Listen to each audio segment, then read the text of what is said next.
Okay, 10 tips for adventure riding in the Philippines.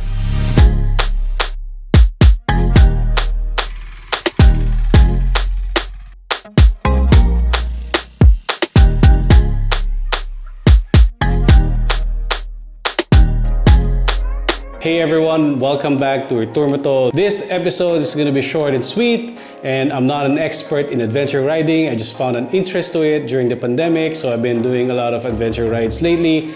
On this episode, I'm going to share with you some of the best practices that I've learned from different riders I met on the road. They are more experienced than me, and I actually found their tips to be useful and they make a lot of sense. Take note that I'm not going to talk about or preach about wearing helmet, boots, or safety gears, or reminding you to bring the tools or emergency kits. Those are the must-haves and non-negotiable. By now, I expect that you already know that you need to wear proper gears, helmet and boots and so on when you're riding motorcycles. On this episode though, I'm going to share with you the things that I've learned to make adventure riding more fun and a safer experience.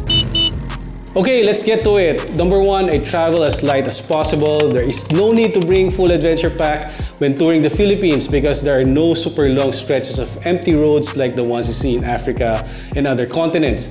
Most of the time, you will end up in a town where board and lodging is available. So there's no need to bring heavy cook set either because there are mini stores and food stalls everywhere. A butane burner or camping kettle would suffice. Though I suggest to bring emergency food like MREs or instant food that you can consume if you ever get stuck. For example, having an engine failure in the middle of nowhere or somewhere remote. But if you really feel like cooking your own food, by all means, bring your cook gears with you, but do note that it will have some weight penalty to the bike, which we're going to talk about later. Alright, number two, when I ride on trails, I always make sure that the tip of my boots are pointing inwards. Doing this, riding off-road can spell out the difference between sustaining a severe knee injury or having merely a scratch. Why? Well, that's because your feet, if protruding, can easily get caught into something like tree branches, boulders or rocks or other debris that are lying unexpectedly along the path. And if your feet get snugged by one of these things, even if you are not traveling fast, the entire weight of the bike against the object will definitely twist the lower leg. And believe me, it's gonna be the knee that'll be the first to give. So keep those boots, keep the feet tucked in and pointing inwards and save a knee. The bonus that if you are doing this, you will find your legs in a natural position, gripping the tank better, which gives you a better control and a stable ride. Number three, in off-road as well, when there is a difficult section ahead, I decide and visualize a line to take and I commit to it. You stand a better chance doing that way rather than navigating without a virtual path in mind. On entry, feel free to stop and if you can, dismount your bike and walk at the section to have a closer look to inspect. Clear the path for any debris if possible, and there is no shame in doing that, especially when you're about to cross a body of water. You're gonna have to know how deep the water is or if it's even passable.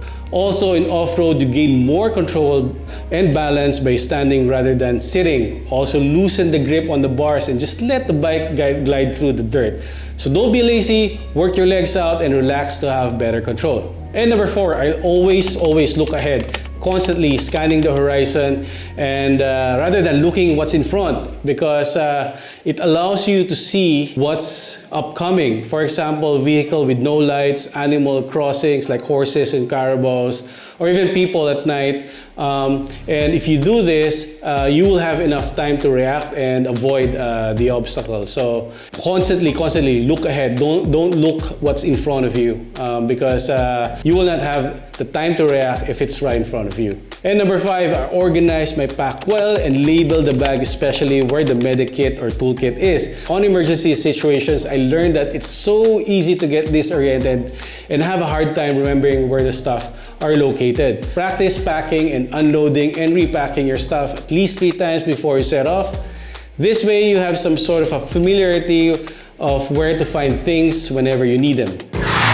And number 6, also when packing, be mindful of the weight because I learned the hard way that the bike changes its handling when weight is added. I dropped my bike multiple times. It's not a joke putting a bike full of gears upright again, it's important that you are familiar with your bike when loaded with all the gears and the packs.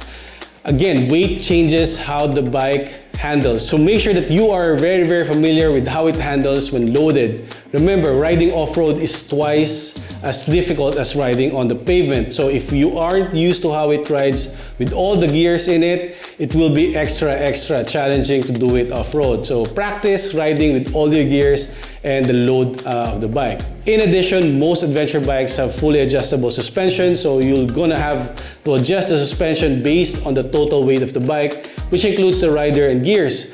There are many tutorials out there where you can learn to adjust the suspension, or better yet, just bring it to a motorcycle shop to be sure. Number 7, when I select a place to pitch my camping gears or my sleeping gears, I think of safety always. Without a doubt, there's a big chance of being mugged in remote areas, so if you can find a private property where there are people that can look after you, pick that. If not, then choose a place near barangay halls or police stations.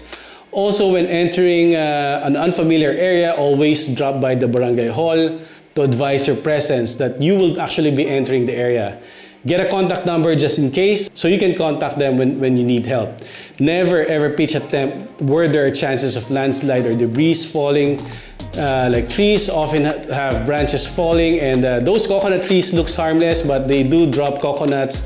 If that falls on your tent, on you while sleeping, well, that can do a very serious damage. Alright, number 8, do not pitch a tent near your bike on the side stand. On soft ground, the bike stand has the tendency to sink in the ground and the entire bike will fall on you. If your bike has a center stand, put it on a center stand to avoid this thing from happening. And number 9, always bring at least 2 liters of drinkable water in your pack. I didn't realize this at first, that there are some parts of the provinces where water is coming from deep wells. So if you're not used to drinking heavy mineralized water, well, you will definitely have a very unpleasant travel experience wherein you'll constantly find yourself looking for a place to do number 2.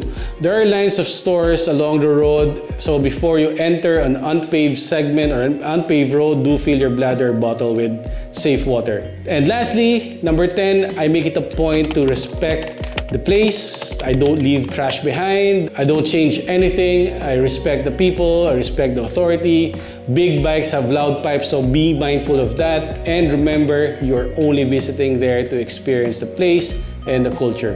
Adventure riding is fun. It can be more fun with these practices. I'm so sure there is a long list of what you need to bring, but these are my favorites. So feel free to comment down below if you have something to add, and I'll make it a point to do a shout out on my next video. Alright, and that's it for this episode. Once again, thank you for watching, and if you are new to this channel, please support it by subscribing and hitting on the bell icon to get notified of my upcoming videos. And this is Iturmato telling you to ride free, ride anywhere, and most of all, most importantly, always ride safe. Cheers!